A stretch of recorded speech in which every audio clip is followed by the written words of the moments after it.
You're listening to the Underscore Transformation Podcast, your practical guide to business transformation.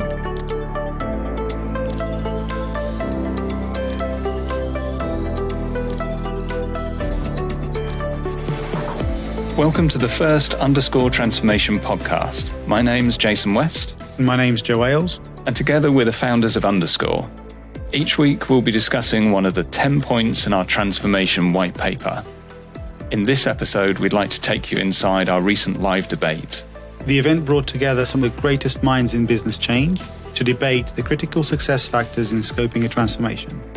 We found the views shared really interesting, and we hope you do too. So please let us know your feedback on the show. We'd love to hear your thoughts.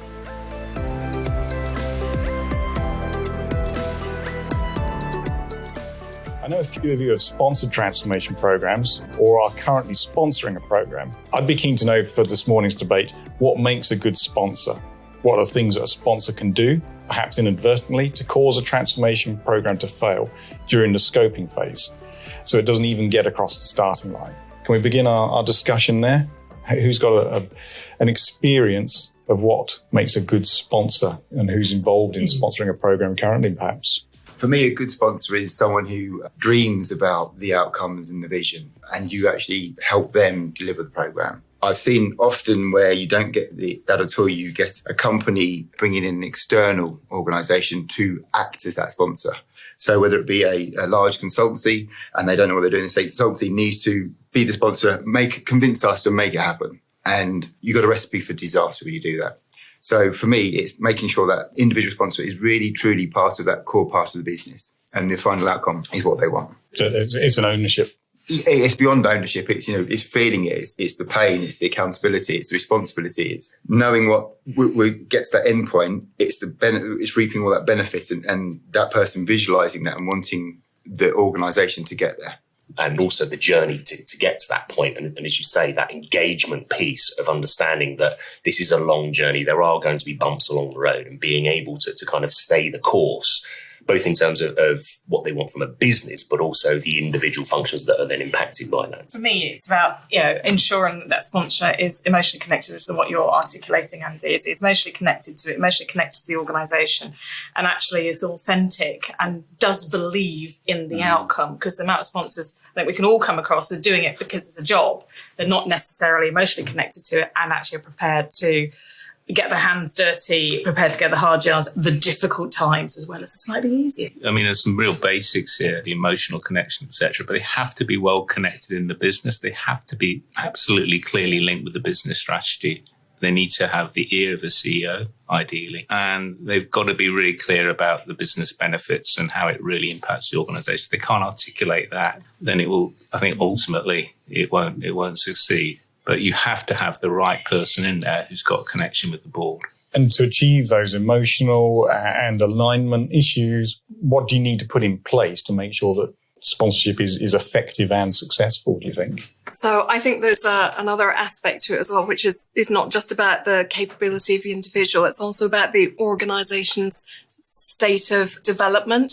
Because trying to be a transformation leader and a sponsor and having that vision is great. But if the organisation isn't prepared to receive it, it requires something different in that individual to help that organisation put in that infrastructure, that culture, the governance around it, because the role of that sponsor needs to be really well understood as that progresses. So I think that there's a key piece around organisational development. Yeah, and I'd completely align with that. I think one of the lovely cliche sayings is, changing the wheels of a moving car. I think that there's a piece around the organisation having the capability to change and transform. And that also means good support from the sponsor to understand that that's going to affect things like BAU, the standard services that are being delivered. And quite often, as you go through that change and that transformation, those services are going to dip in performance because you've got people that are distracted, or you've got people that were in role that are now being moved off into some sort of transformation piece. So you're right, you've got to look at that organisation as a whole and see how the organisation as a separate unit is able to then absorb, work with that change, and then go through that transformation. Actually, what we're there to do, where we're going to play, how we're going to win, targets and target customer and partners, decision processes and organisational pain points. So it's somebody, for me, a sponsor, has really got to immerse themselves very, very deeply in the organisation and really totally understand it, because one of the things I think we've got to be well versed at being able to do is then understand that and then translate that into whatever the programme is that they've got to deliver and think about the consequences across the whole piece. For those of you around the table that have sponsored transformation programs, one thing I'm always keen to understand is, did anyone ever sit down and explain what the role of a sponsor is, or give you a role description or any sort of indication of what were you... I think that's to my point about organisational readiness. If you're in a relatively unsophisticated business, which really does need to transform, it probably doesn't have that kind of change sponsor. What does a change sponsor look like? Because it's never had to really think about that. So absolutely, to your point, Jason, in my experience, it doesn't happen. And you're the person that's creating that. I think I've experienced a step sort of worse than that as well, where I don't know how many people around the table have gone into a program, and then sort of the program director's gone, right, so who's our sponsor? And you go, okay, this is where we're going to be starting, are we? It's going to be an interesting program. So yeah, it happens again and again. So that's why I try and embed that whole culture mentality, all the things we talked about. If you can drive it from that owner, then you've got a good chance of success. Or the sponsor's too far down in the organisation because the real sponsor has just delegated it and sat with a financial controller in one business unit in one country, wondering why it's not happening. The other thing I've also noticed is sponsors behaving as an ambassador rather than the sponsor. Yeah. So it's just a name, a badge that the individual wears rather than, to your point, being authentic, really driving the change. Where do we want to get to? I've often seen that is someone that doesn't get stuck into the detail as well, where the program is going wrong or the program needs a certain direction. The individual, the sponsor, isn't sort of in a detail informed enough to make a set of decisions. I think it's a good point, because sometimes programs evolve. So the whole idea may come from someone relatively low down in the organization, but there is a kind of whole process of actually someone eventually grabbing this and becoming the clear sponsor and then getting into the whole business case, building, etc. But it may not start with one person. It may start with a number of different people, and eventually kind of, as you say, a sponsor kind of becomes clearer over time. But without a clear sponsor, clearly it's not going to work.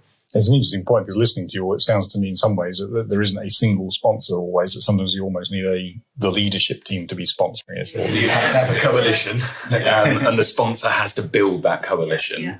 But there has to be one person accountable. Yeah. And I think to Catherine's point, if you can have a really well defined sponsor, they know what they need to do, they've got the capabilities, they've done it before. But if the rest of the leadership team doesn't really understand this stuff, doesn't really know what they're doing or doesn't value it, then building that coalition becomes impossible.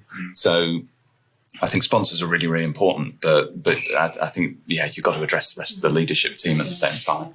I think again, a number of sort of experiences is when actually that sponsor changes. So if somebody leaves an organisation, you may then, as the new sponsor, sometimes you have to do a wholesale reset. You're having to unpick something else which you don't really know or understand. It's not being lived there, and that can really impact a programme. Yes.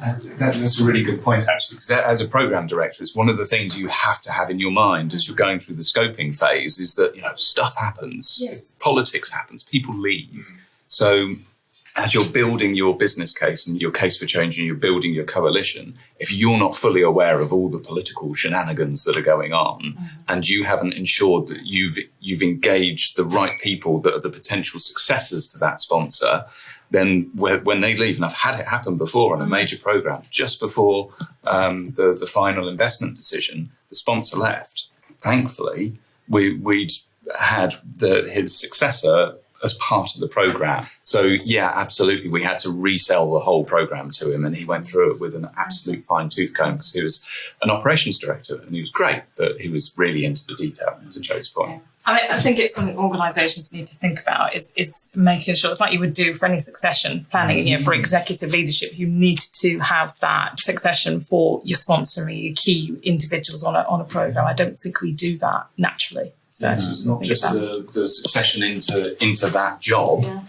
It's the succession of all the programs that they're sponsoring. Yeah, you're right. It doesn't often get thought about. Is there something there in terms of the selection of a sponsor on that side? Are we looking for the individual who is going to align most with the benefits case? Their department or their area, their figure, because it's usually a senior leader within the organisation. Are they going to reap the most reward from this change that you're trying to, or the transformation that you're trying to put in? So therefore, they're most motivated and directional. One of the earlier comments is kind of externals coming in. Obviously, that there's going to be a counter there, because as soon as they're done, they're out the door. Yeah. But that ongoing change, and moving into kind of continuous improvement, I'd be interested in anyone's thoughts around that in terms of that initial selection. Is it go as far up the tree as you can get it? So you're almost from that CEO level, or is there a piece there and trying to look at what are we trying to transform, what are we trying to change, why are we trying to do that, or at least be most affected by that change? Well, interestingly, we've seen something of that in the technology world, haven't we? That ERP implementations are now usually being run out of the CFO's office and not the CIO, because the CIO is actually taking the next generation technology and process change on board. And ERP is just vital, it's essential, but it is not so much the future of the business anymore. So yes, you've got the functional owner that really truly lives and breathes it and will benefit from it in continuous improvement. But when we talk about transformation, it often has a wider impact than just the function, as you just touched on for ERPs. But it'll impact HR for the driving the organisation. It impacts OT from the technology, digitisation you're doing. It impacts the business in terms of the reporting, so they can make their decision. It impacts finance. When the person within that function comes up with the idea and the business case, the case for change, and drives it forward, and then gets 5 blockers from each of the functions, say, well, I'm too busy to do this, or I can't lend the time to it. That's when you need that empowered sponsor at a high level to say, this is our business. We are doing this together. The fact that HR leading or finance leading it is irrelevant, because the outcome is for our business. So I think you've got the 2 levels. You have the functional sponsor because they live and breathe it, but you need that. I think that's right, Andy. I think you have to have a very strong connection with the business purpose, the organisation objectives of the leadership team at the top. Because if you don't have that, it will not survive. That, as you say, Jason, people are going to leave. People will get politically knocked out, etc. But if you've always got that line of sight, clear line of sight with the business strategy, the objectives, costs, or whatever, the business case there at the most senior level in terms of whatever the business is going through, there's a better chance it will actually survive, or it will not so much survive, but it will actually deliver its objectives. So that's absolutely critical. And I think, as a sponsor or as a team around it, you've got to be continually kind of asking that question, not just about the kind of whether the case is actually being executed and meeting its objectives, but also about, where are we with the whole business? Are we linking what we're doing with the whole business? It's much easier to do a transformation when there's a real burning platform, when you've got to just take out a ton of costs, or you've got to change people's behaviour in a certain way for regulatory issues or whatever. The difficult things with transformation, I think, is when it's the business, it's not absolutely clear, for a sponsor, why are we doing this? I'm going to use this coming round to business case, I think is a perfect time to sort of move on to our next topic, which is, the definition of the problem. What are the best practices for defining the needs of the transformation, which I think we've nicely segued to. How important is it to define where the organisation is before gathering requirements or of course, starting the transformation? Views on definitions? It's hugely important. So understanding, as we've already discussed, that whole business canvas and where is it that we're wanting to be going to is hugely important. You've got to understand where it is today, where you want to go to, and then you can get the organisational assessment piece in the middle bit. So what does that actually mean for us? Which isn't just about technology solution, as we all know. You put a technology solution in, that's a kind of tiny part of it. It's the ways of working and all the practices around it that you're changing. But I also think it's important not just to focus on numbers and figures and all of that. It's also important to understand the external environment as well, because you may end up making a decision which is right for today, but may not be right for 5 years' time. And I think one of the things that organisations, again, tend to do, particularly when they're really long programmes, 2, 3, 4 years, as we know and as we experience, you get to the end point, you get it delivered, but actually the world has shifted on in that 4-year period. So constantly looking at, a much, much longer term is hugely important on top of that, and making sure you've got that external lens. You've got to look at the data, the current state. A lot of people don't like getting into this. And a lot of people poo-poo say, well, we're unique. We don't need to look at the competitive environment. But you do need to really understand your cost base, what people are doing, what internal customers think of what you're doing. So you can build consensus and build an understanding of what kind of change and transformation is required. And you need to look at the competition. Many, many times I worked in transformation and people say, well, we don't need to look at the competition or we're not the same. But you have to look at the external market. You must look at the external market. Otherwise, you will never survive as an organization. As much as people don't want to. But, and people will say things like, well, I don't want to look at them, but you have to look at that. Can I just come back with a question first? Yeah. Is there a danger there of looking at the competition too much? Many years ago, I did a piece of work with TUI Travel, who were obsessed with looking at Thomas Cook. And I met the CIO of Thomas Cook. He was the same, but obviously looking the other way. And of course, now both of them are in deep doo-doo. Not if you pick the right competition. They probably pick the wrong competition. The competition is the business environment. Now, just looking at your own industry sector is frankly not necessarily the right thing to do. You have to look beyond your own industry sector. That's what transformation. If you're looking at digital enablement or the way people behave, if you're smart, you don't look at just your own industry sector. You really need to understand your industry sector, but you should be looking beyond your industry sector. And that's when you get into these kind of difficult conversations with, well, it's not relevant for us, but you have to kind of look beyond just your sector, but you do need to understand your sector as well. Quite often transformation is done for purely cost-saving reasons. And actually my approach to transformation is, where does the business need to be going? How is it going to change looking 5-10 years out and trying to anticipate that as best you can, which draws on the competition point as well, but also how jobs are going to change, how the market's going to change, etc. And then what's the functional or the element of transformation that you need to embark on today? And the business case needs to be informed by all of those things. So, of course, there's an element of cost cutting in these initiatives, but don't be overly focused on it. And I think that's where the business case can help. You can look at what's happening in specific markets or sectors or geographies, what's happening with AI, the impact on jobs, and therefore what kind of transformation, because they cost a lot of money. So you don't want to make an investment that actually 2 or 3 years down the line, it has not been, you haven't got your return on that. Yeah, I think there's a really strong point there with regards to the kind of length and duration of a program. If we're trying to think 4 years ahead, right now, between now and the next 4 years, there's going to be an enormous amount of change to the marketplace, to technology, to things that are outside of the control and scope of the program. I think that there's a piece at definition stage is being sensible on how far you can accurately define the outcomes. How far is that 6 months? Is that 12 months? Being quite rigid with that and being very clear with it. And then beyond that, then just having those stakeholders in the ground, having kind of clarity to say, well, it's pointless us fully defining that now up front, because actually by the time we get there, there's going to be other opportunities, other technologies, the marketplace is going to be shifting. You need to have, a level of sensibility about it. You can't just kind of go off and start taking money out of the bank and start spending it. But I think there's an angle there of being smart about how far your vision is and how accurate you can be, and then reassessing that, and again going back to that continuing improvement. Looking at transformation over a 5-year period is the right thing to do, and looking long term is the right thing to do. But businesses, they're looking at 6 months, a year. So I think with the transformation, you have to get, whether we like it or not, businesses require costs taken out. You want a balance. I mean, there is obviously lots of benefits, but to get it through gates, typically you do need to be able to provide, some kind of monetary benefits. But there is a whole people behavioral change, which clearly you can see that's going to benefit the business beyond 6 months, a year, 2 years. But the long-term piece is, I think, often quite difficult to sell. Some of it must come down to your governance structure and your decision-making to allow that flexibility to take new inputs and new requirements. Have you kind of figured a way of doing that? Yeah, a couple of years ago I was working with an organisation, and we were looking at the way individual projects and programmes were actually being sponsored and how they're being funded.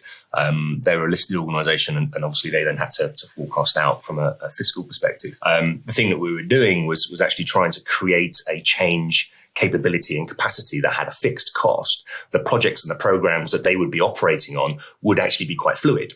So that you could go into financial planning and say, okay, these are the things that we need to do. These are high level of objectives. This is the cost that we need to extract out, or we need to reinvest from this area into another. Doing that in a way that allowed a lot more flexibility in how that money is spent and which programs are getting which funding and accelerated in which way. It's a difficult thing. I remember having a conversation with the CFO at the time, and he was very, very uncomfortable because he wanted to be able to allocate X millions of dollars against specific objectives, when actually what we wanted to say is, let's not do that. Let's say we've got capacity. Let's get us that, make sure that's funded and set up, and then execute based on value as it's been defined within the program. So you can then say, we're trying to move this needle and we believe we can move it by this much, and it is going to cost us X. Therefore, you begin the program, and then in small increments, and we're talking kind of 3 to 6 months, being able to then measure that needle and see how far have we moved it? Are we on trajectory? And if we are, great, go ahead. And if we're not, but we know why, and we've got things that, and otherwise you can then start kind of culling those programs and say, okay, or at least deprioritize them to say, well, actually, they're not quite getting what we need out of it, and then refocus those energies and those investments with relatively little pain into ones that are having more success. He used a phrase of kind of making a lot more, but much smaller bets. So the ones that are demonstrating that value, are demonstrating the return. Okay, well, let's focus our energy, let's focus our investment in that direction. That's really interesting. So you're taking some of the ego out of it. This is one massive program, smaller bets, and it's that kind of agility. Not agile, but... Yeah, they were an agile shop in that sense, but we weren't trying to do an agile transformation. We were trying to demonstrate business agility, actually, and when we say demonstrate it, prove and measure it and say, these are the things that we're trying to move. These are how we're going to do it. And if we're not, that's fine. Taking the kind of fail fast theory probably to a little bit of an extreme, but you're at least then cutting something 3-6 months in rather than 2-3 years in and then writing off those big values. And is it often misunderstood that actually, because when you talk to people, they often say, my organization, nothing ever changes, nothing ever works. The people are bogged down in that sort of stasis, but they stay for whatever personal reasons. Are you seeing that move to, if you can demonstrate it, people do want to be more agile. They want to make their businesses better because they want to make their lives better so they can go home on time on a Friday. The thing that we had success with is defining those things up front. So we are going to move this. We're going to improve our net promotion score. We're going to have a run rate that's different. And you define that up front and you measure that almost daily. You want to be able to see whether that's moving in and out. And there are challenges with that where you're navel gazing a little bit, but at the same time, you're saying up front, this is the thing that we're going to move it, and this is the period of time that we're going to do with it within. If you're doing that, the trajectory is right. People tend to say, okay, well, this isn't just another thing that's hidden, that's tucked away because we're trying to take something. And being transparent to say, okay, we do need to take £2 million out of this thing. And so far, on our current run rates and on our current trajectories, we've got to about half. And these are the 6 or 8 things that are going to get us to half, 750,000 and beyond. I think if you can be transparent, you can define it up front, it can then be measured.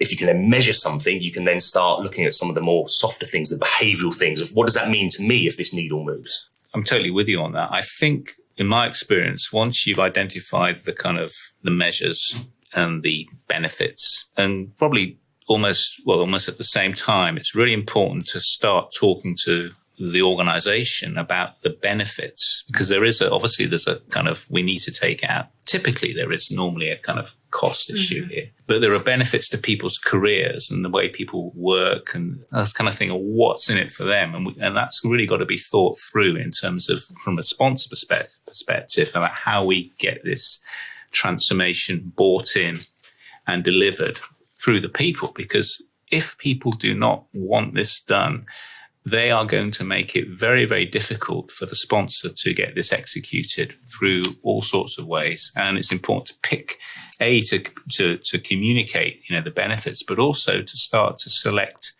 individuals around the organization of this, or who can help facilitate this, with people with the right skills, the right mindset, etc. Yeah, I mean, it was exactly that point, and kind of just building on that in terms of being known and understood.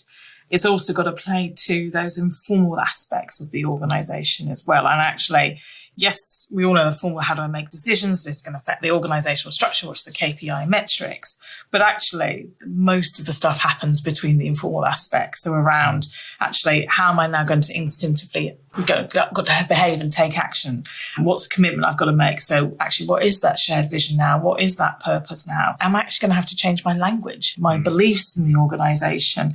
And I think as a sponsor, being able to clearly articulate some of those things really firm up front, because you're not going to know everything, is hugely helpful in ensuring that that's known and actually understood from that point of view. But again, the core thing for me about this particular subject is also being able to articulate the why. So this is where we are currently. This is where we've got to be in the future because of regulatory change or because of the fact that actually we're in a declining market. And that's the reason why we've got to change. And this is what it means. It's hugely important. And having understood and analysed the impact of the transformation, which you've all just covered, is it essential to choose a particular change management model? And we know that there's many out there now. Or is it slice and dice, pick and mix from all of them? I think that there are multiple toolkits, multiple approaches. But I think to your point, look at the organisation, see what fits best. And also, I think in those early stages is what's going to be the easiest and most comfortable to get them used to being in this change journey and moving through it. So that isn't particularly bureaucratic, isn't overly complex. People can grasp it quite quickly, but that being tailored around and it's not just the organisation, but also the individuals who are going to be executing on that change, the change team, as it were. Yeah, professional services organisation I work for, partnership model, very, very consultative. So you could not go down, work in that organisation with a very directive change. It just wouldn't work. So you'd have to have a different, so it does depend on the culture totally. Otherwise it won't work. Yeah. But I think as well, it helps having a methodology. And again, it's kind of, from my point of view, it's irrelevant which one. They all have a common sense approach. But I think where you get the real benefit is stakeholder engagement and communication. Because actually, if there's a process that people are following, it is all part of that. So we've done this bit and now we're on to this bit and this is the next bit. So it actually steps through that change process in quite a clear and common sense way that you can hook various communication initiatives onto it. So freedom within the framework. As you say, it's right. It's got to be it's got to be right for the organisation, because one thing's not going to work. Clinical setting is very, very different to professional services setting.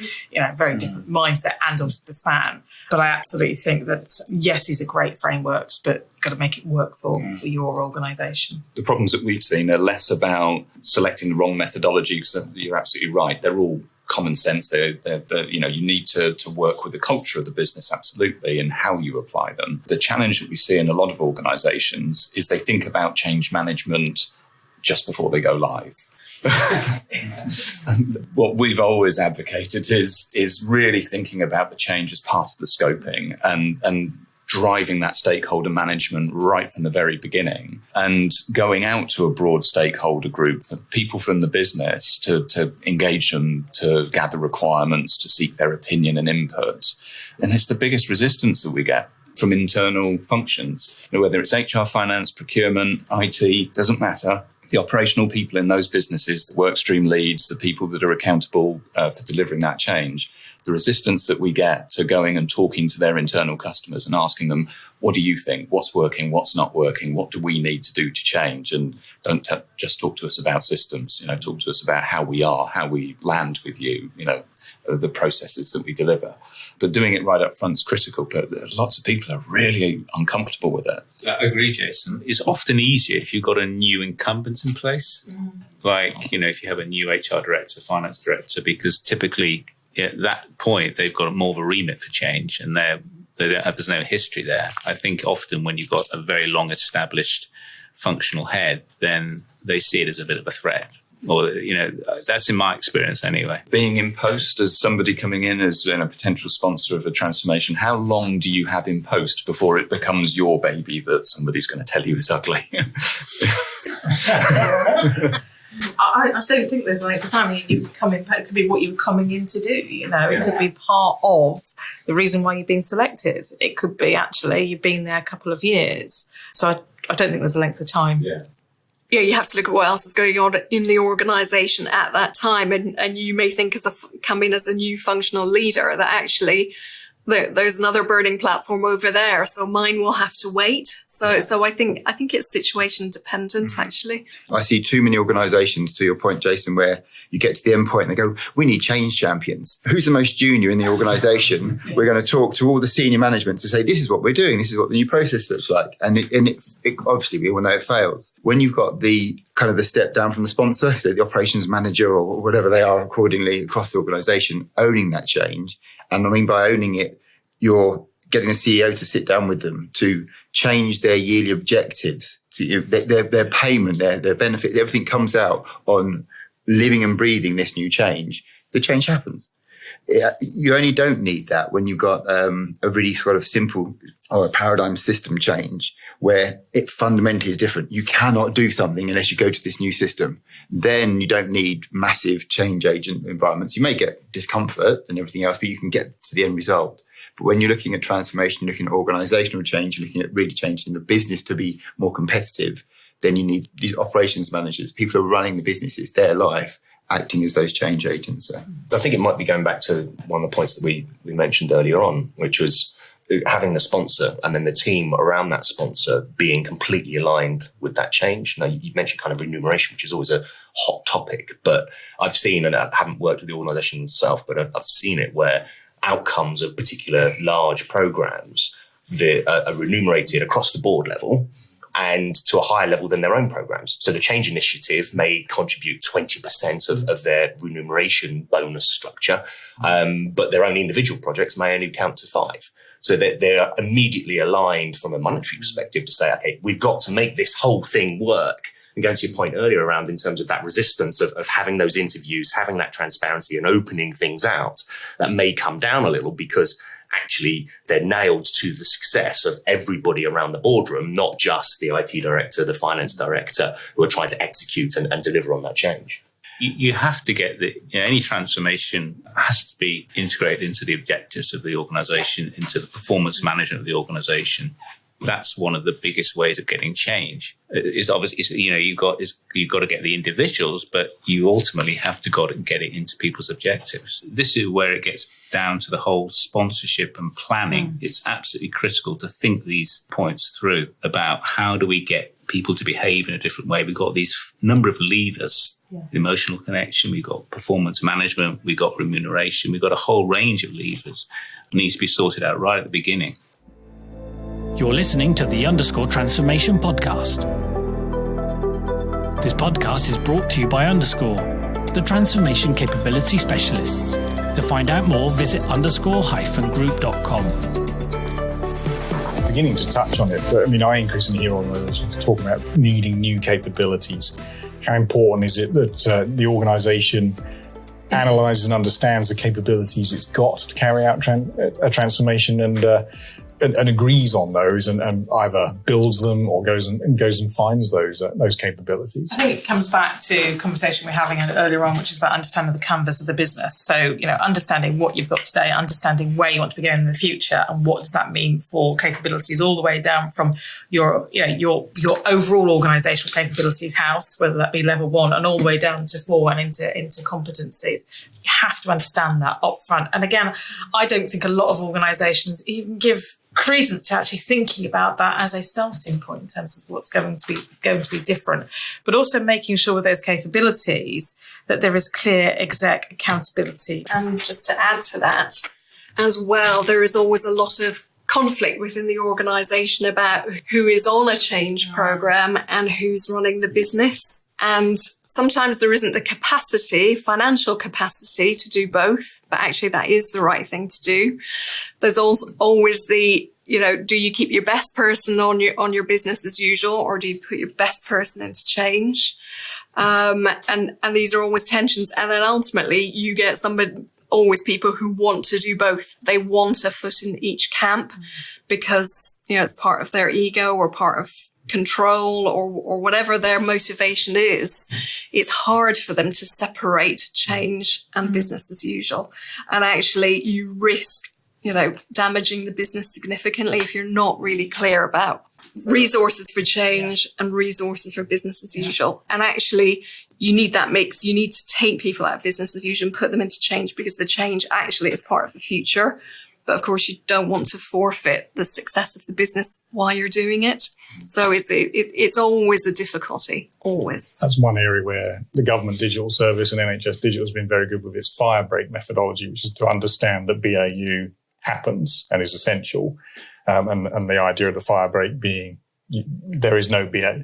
Certain periods of the week, day, month are a fire break, and you only work on change. And unless it's an emergency, BAU just has to be put aside. You're talking about capability, and Catherine, you mentioned about where do you put your best people. Yeah. One of the ways I've kind of looked at it is if you're going to do the change, it's for the right reason. So why don't you have the best people on it? Yeah.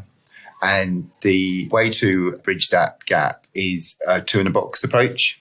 Because if I'm going to change the HR organisation, I want the best people from the HR organisation to lead this change with me, because they're the ones that are going to run it. They're going to want to make it a success. But they haven't necessarily got all the capacity or the capability in terms of the program piece. And that's where I'd bring in the expertise to sit side by side with them. So between the two of them, they can define what the true roadmap is, what the future world looks like, and then the how to get there. The biggest challenge when you're asking an individual to perform, to wear two hats. I've got a change hat and a program hat that's focusing on the future, and I've got an operational one. There is a risk that you become ineffective at both.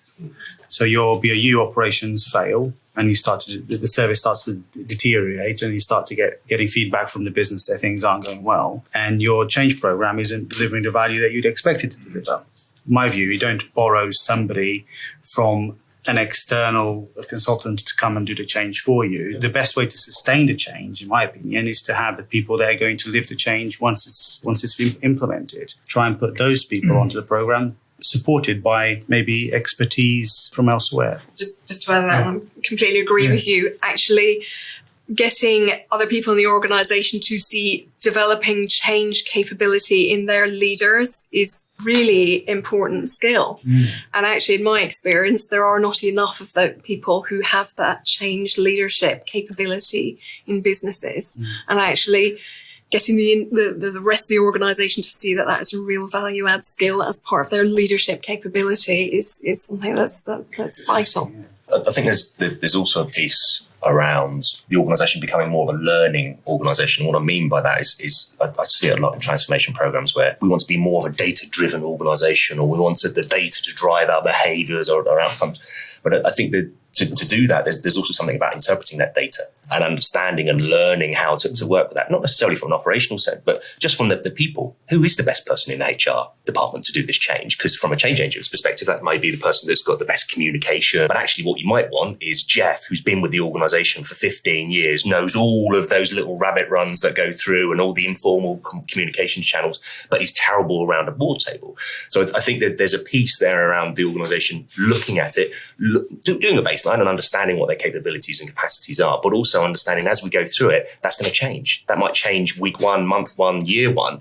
Being able to bend and flex and move around that. And as you were saying, that kind of two in the box, or pair programming, if you want to go down to a technical level, is where you've got two people, you've got that ability to have that BAU cover, as well as making sure that the change that you're implementing is heading on the trajectory and heading on the track that you want it to be. This capability point is a critical point, because there's got to be a point, in my view, relatively early in the program with the most senior leadership capability and thinking not just about, high level capability, what our people need to be doing, but you're thinking about, well, how are we going to make this happen? Who are the kind of people within the business we need to get into place to really execute this? Because if you take, for example, an HR function, and you go to a classic Ulrich model, which business partners or whatever, there are some people who will just not be capable of doing that.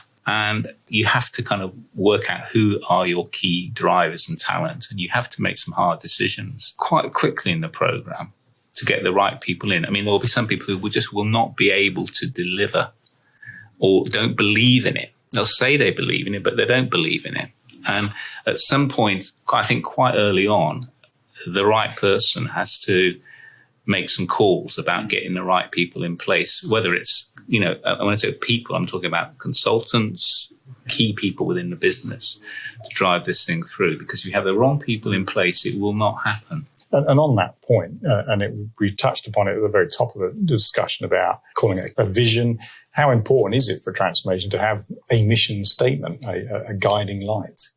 Incredibly important. It's, whether you call it canvas or vision, or even actually it's a vignette, bit of a story about what the world is going to be like in the future. And that's kind of where I come to in terms of being able to get people's emotional engagement by using powerful words. It's just storytell for the future. I think it's hugely, hugely important. I think sometimes we spend a lot of time going, okay, does the vision fall into the definition of what vision looks like, rather than being more authentic again, and actually just, as a sponsor, really compelling view. Yeah. Well, people need, it needs to be real. It needs to be authentic. People need to believe it. Or however you do it, it needs to be believable. It is that authenticity and being able to demonstrate that, whether that be through some measurements or something, even just part of the story. This is what we did last month, last quarter, last year. This is where we are now, and this is where we're going.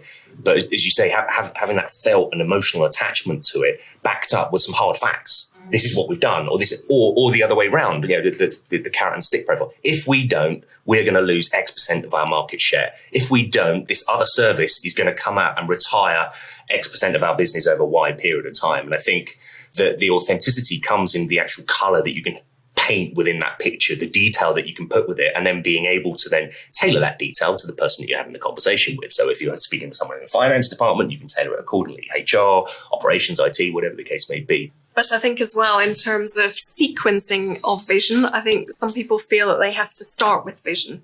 Where are we going? What's the big idea? And start trying to formulate it too quickly. And quite often, you need to change, but you're not quite sure what and how.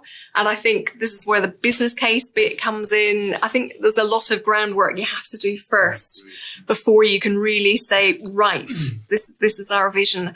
And actually part of that as well is really your stakeholder, getting your CEO on board with it and really iterating that with your CEO and the rest of the exec team as well, because they have to play a part in it. You have to all sing from the same hymn sheet.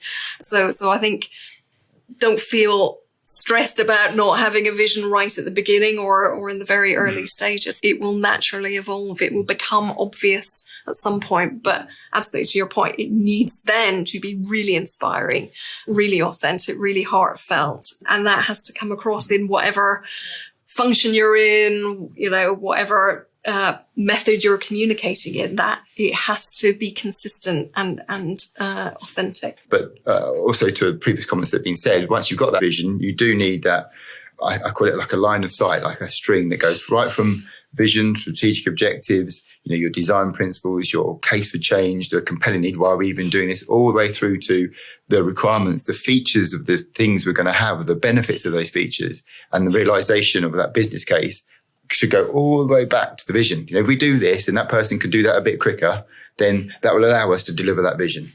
It should be, one of the tests I think is a good test is to be if we were sitting here, be a leadership team on a transformation, to go around the room and ask each individual, what are we trying to do? Or to write it down and to see whether you get the same answer. Often you don't, but it's really important to get this vision right, but it will take some time and it should be very simple, backed up by a lot of information. But the actual articulation of it should be quite straightforward. It shouldn't take you more than a minute to talk about the vision. And it feels slightly wrong to go from vision to governance, like I'm popping a balloon there. But governance is essential, but can it be the blocker of transformation programs? Do people get over obsessed with governance? Does it prevent decision making? How important is it to sort of decide if decision making is centralized as part of governance, or do you empower people with transformation and trust them to be almost self-governing? It's a really broad question. I if I talk about a bit of experience from my point of view about having a strong governance structure, I've been in organisations where you've had that strong governance structure has enabled decisions, which is, let's pause. And potentially, if you hadn't had that structure, you could have carried on doing what you were doing. So I think they're absolutely invaluable. I haven't experienced, although I'm aware of organisations where their governance structure has been overly strong. It's probably the best way of describing it, and where decisions have been completely at the top of the organisation. And I think, it's always a hard thing to say, but the decision is got to be where it's best placed. And as a sponsor, you need to be able to determine that really, really clearly and listen to the counsel of the people around you to enable that decision making around that. So I think for me, appropriate governance will lead to ensuring the right decisions are made in the right places. I'd be interested in anyone's thoughts in terms of trying to pick out tips or thoughts or ideas as to how you measure that appropriate governance, what metrics, what things do you look at? Because bring it into a very technical scope is if you take a team of engineers, developers and testers and tell them to go self-form, they love it. And actually the stuff that they produce is really, really good. What you need to do is make sure that that's actually going in the direction that you want it to and is strategically aligned. So it's an interplay that I see, and I think there's a really small margin between that appropriateness of actually this is hindering me because there's all this tape and I'm spending 6 weeks putting together a pack that I then need to produce again in 4 weeks, which means I'm losing 2 weeks every time I go forward. So it's that versus, just Wild West and people going off and doing what they want. So I'd be interested around the table if there's any thoughts on that. From my perspective, and I think you'll be in similar boat because you talk about cross-functional activities, and maybe the wrong phrase to use, but the empire building that you get as well causes a lot of challenge. So for me, good governance is when I've got the same level of happiness across those different functions because I've got them aligned, and the level of governance you put in play could usually actually starts with an over amount of PowerPoint slides and metrics to force people to see the same commonality. But you can quickly, I find, bring it up just to the key decisions. But you've got the cadence that these people are coming together at a certain point to talk about the same thing, and you make that the decision point, and rather than these other side conversations that are happening and side decisions, because it's not just the governance of getting that meeting. It's the other things that happen. So we have a good governance meeting, but someone else then goes off and uses their other budget to make a different decision. So during that governance, you then start introducing budget controls, and maybe you get the cap of the overall transformation budgets, and the governance matures over time as well. I find in organisations, and it becomes quite light. It becomes quite easy to have those sessions, but the beginning parts of them are always really difficult to get everybody around the table because they've all got their own empires to go off and build. The challenge with putting framework around governance is, or every single organisation we talked earlier on, is different. It's appropriate. And I think the reason why I use the phrase appropriate is actually, it's very much about actually ensuring that it's adequately governed, the program's adequately governed, the decisions are made in the right place, but it keeps on track and it delivers high performance. Now, I think if we use kind of some principles of governance, I think that may be a kind of different way rather than a framework around it. But I think it's really hard because every single organisation is different. Again, governance in a clinical organisation, it can have a different tone to people's services and what's the risk that you're going to have, and it's about playing to that.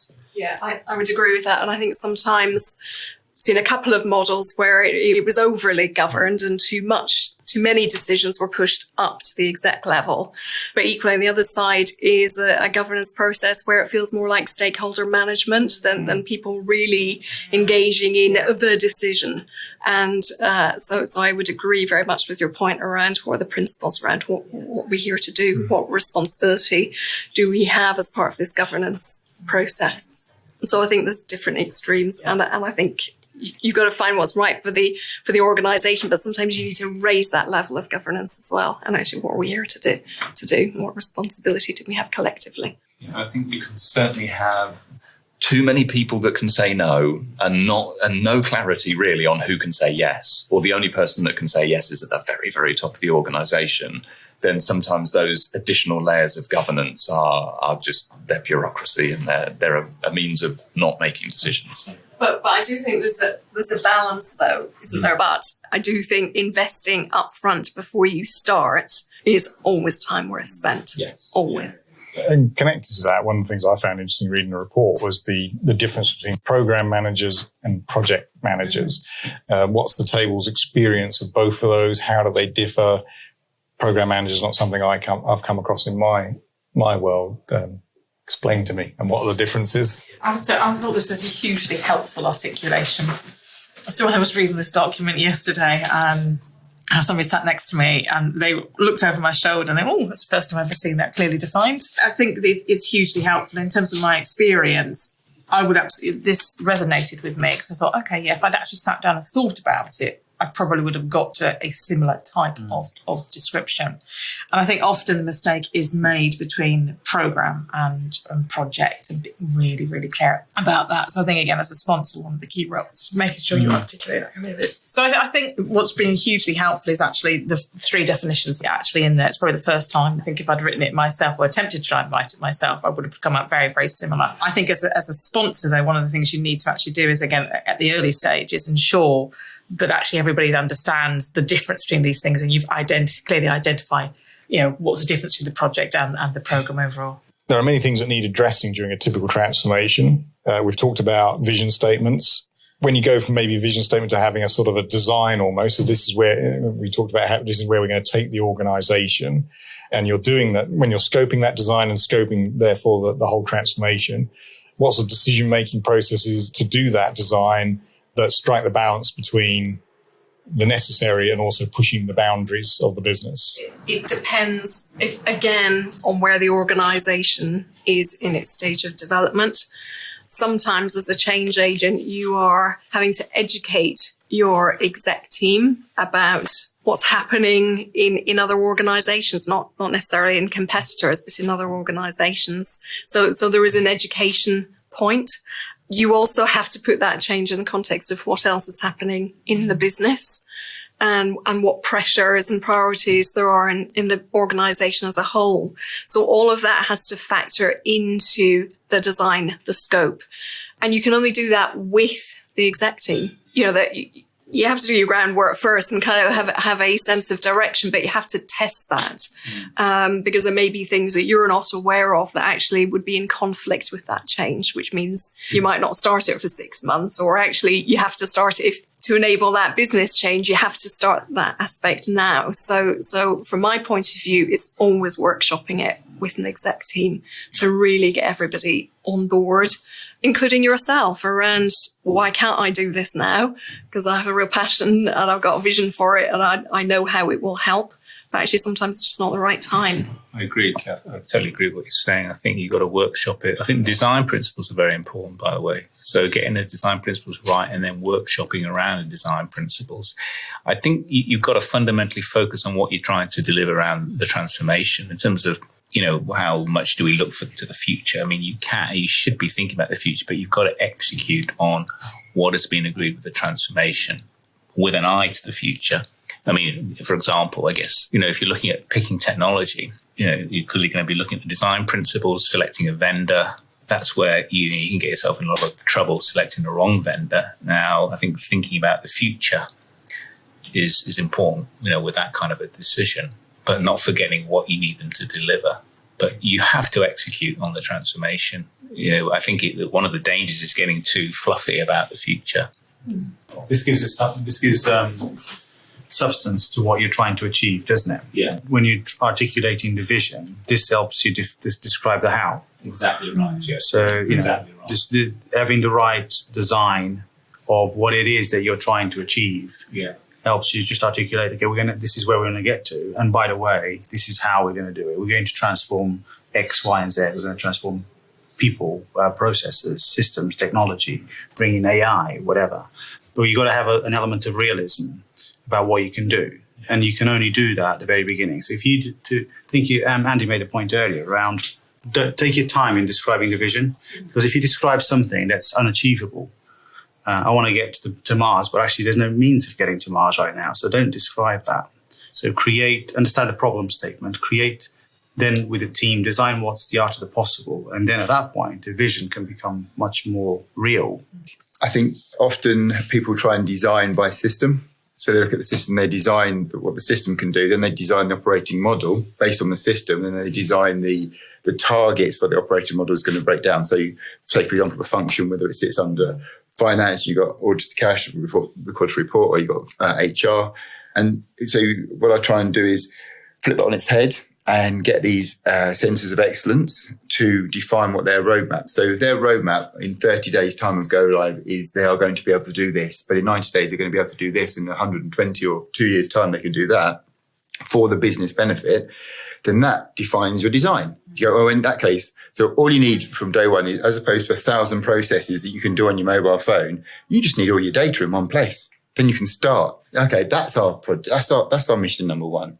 And that changes the approach, I find. So don't boil the ocean, and have a clear roadmap owned by the people within the COE. I think there's another aspect as well, which is getting it over the line in terms of the design, the scope to start with, but you're in it, and then the scope creep. And certainly I've experienced projects where actually people see a change process in train and actually think, oh, well, if the system or whatever you're doing is going to do that, actually, why can't you do this as well? And can you just include that in your program? And it's very difficult to kind of put the brakes on and say, that's out of scope. No. And you need to just keep checking all the time that actually, from an organizational point of view, that wasn't originally in scope. Do you want us to bring it into scope or not? It happens both ways. I've never worked with anybody like that. To be honest, I've also seen things that it happened the other way, Taking out of scope. where you come up with a business case that's going to deliver a certain outcome and deliver a certain benefit. And when you're through a program, the only thing that matters actually is to go live. And at that point, the only thing that matters is go live. And you start looking at your scope and you start going, let's take that out of scope. Let's take this piece out of scope. Hang on a minute. But the purpose of the business benefit that we're to gain from it, or the business case, was all pinned down on us delivering this. And now you're taking it out of scope. So what's it going to do to the longevity of the program? So I've seen it the other way. So it's important for programs to, whenever they're going through an implementation of any transformation, to always keep an eye on the design principles, but B, what were we trying to achieve from the very outset, and are we still on track to achieve that? Making sure that is measurable and tracked and referred to regularly. Otherwise, people forget that is the reason for it. And also, you can't, it's difficult to be able to say, right, we've done it. That's why measurement is critical, right? This whole piece about, as Sharon was talking about, understanding the canvas is key, but not just understanding it, but actually kind of putting some measurement within that, without it being too stringent. But you have to have measurement. As part of that setup and part of that definition, there does need to be flexibility. I don't think I've worked on a project or a program of some description where there hasn't been some level of scope creep. I've worked on plenty where actually that scope creep is out of tolerance, but actually is a bloody great idea. Yeah. It's fantastic. It's going to benefit the organisation, and actually is maybe a better project and program than we're actually doing right now. And trying to kind of switch lanes like that and pivot is nigh on impossible. But I think it's part of that setup piece, and it becomes more and more challenging when the rubber hits the road with the finance side in terms of, okay, how much budget do we set aside for scope that we have not yet defined? But having some acknowledgement of that it will happen. It always happens because you're in the subject matter on a daily basis. You've got more people looking at this change, therefore more ideas, more communication is going to come out. But being in a position that isn't just contingency, just that, the 10% on top in case there's wriggle room, actual real understanding that we are going to do things along this way that are going to give us insight, that are going to lead to better and brighter ideas, because we've been living and breathing this thing for a month, a year, a whole program. But it is hard, and I think it becomes more difficult when you're then trying to justify that in financial terms. That's where the governance structure plays a key role in, because it's not just about scope creep because somebody has a wonderful idea. It's about actually what business benefit are we going to get out from this, and is everyone on the executive steering committee, whatever governance structure is in place, bought into this scope being brought into the program. And I think the program needs to make a conscious decision about bringing that scope in, instead of just sort of someone's idea thinking, this is a great tool, a great bit of innovation, let's just plug it in. And nobody in the business knows that scope's being brought in. We talk about kind of taking scope to hit a deadline. Actually, there might be something that, there's some benefit that we can realise now. We can go live tomorrow, go live early. We've only got 10% of the benefit, but we're going to have the benefits realised for 6 months. And the benefit of that is X in monetary or cost saving or time or whatever the case may be. And it's, obviously I'm an agile fan from my background, but at the same time, just having that flex to say, let's get something out there that is going to add real benefit, because that helps with the communication, that helps with the understanding, that helps with the vision, and also helps with the strategic direction you're setting. You say, okay, this is it. It's living and breathing now. We can sit and eat and taste and breathe this thing that we've put out of the program. And we can then get feedback, real live feedback from it no longer being part of the change to actually being in BAU. People are using this piece of technology, changing the way that they're operating within the process or the people themselves. Conscious of time and people's busy days, a final question. A lot of people listening to this are going to be wanting to know how they go to the exec board to get investment for these transformation programs. So around the table, how have you best got the investment to deliver on your transformation programs and would advise listeners to follow? It's not so much asking for the £10 million or whatever the thing is. It's articulating the missed opportunity unless we act now, unless we do something. We do need to change. Why do we need to change? Because all organizations need to change. It's not just about digital disruption and all this stuff, but we need to be an organization that is able to change and morph based on market conditions, based on legislation, based on technological advances, AI, machine learning, whatever the case may be. But I think there is a piece there, and it isn't just around here is a material benefit for this investment. It is what we're trying to stop is a material loss by doing something that is going to organizationally benefit everybody and align with our goals. So I tend to use that as a second or third stop, the traditional business case, the traditional benefits, but actually this is what you're going to lose unless we do something, and then putting something 2, 3, 4 ideas forward for that something. Having been on exec boards at a number of different organisations, so, it's just something that when people come along, what we need to be able to see is, how does it link to the overall strategy and direction in terms of short, medium and long term, doing it in a way that avoids getting deep technical. Okay, because one of the areas I think lots of organisations or lots of individuals come along make it really, really technical, and then you sit there and go, I have no idea what that means. And being able, as you say, to really articulate what that business benefit is going to be, but also being able prepared to come to talking about, how we're going to kind of move forward across the organisations, all of the things we talked about, how you're going to get people emotionally engaged with it, how it's going to, but doing it in a snappy way that you've got the exec's attention and that actually it becomes so compelling that they have to make the right decision for you from that perspective. This is where kind of the art and the science of transformation come together.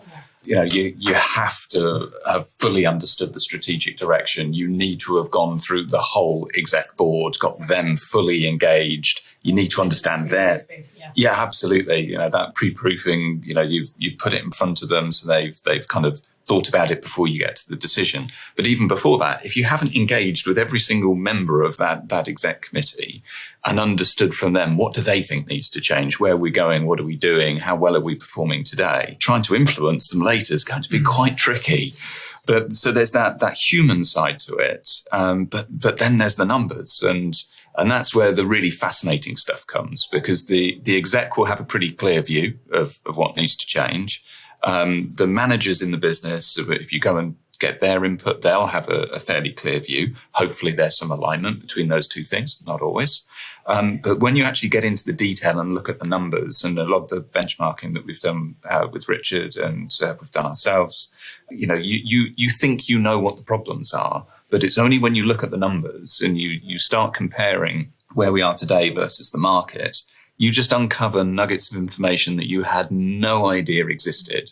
And these are the 1 or 2 pieces of information that will turn the entire business case. The direct answer to your question is that will be the easy bit, getting into that meeting. As Jason was saying, really, it's about 6 months' work of consulting with the board, understanding, putting together a case and get it verified. That's where the work is. Getting to the board.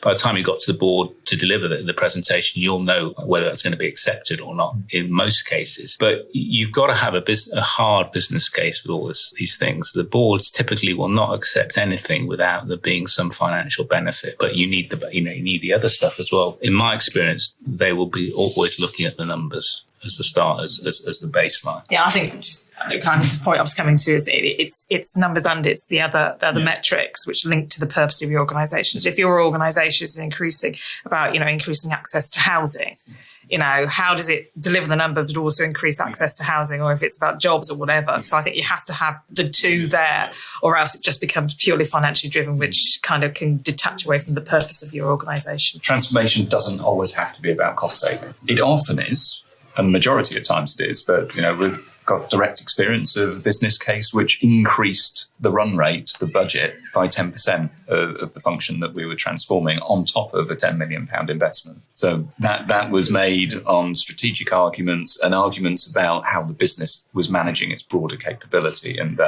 the existential risks that it faced for not managing it effectively. So it is often about cost saving, but it really doesn't have to be. There are always these nuggets of information that can mean you can increase your budget at times. But ultimately, there'll be a return on investment even from that, from an argument where you're asking for increased budget. Yeah.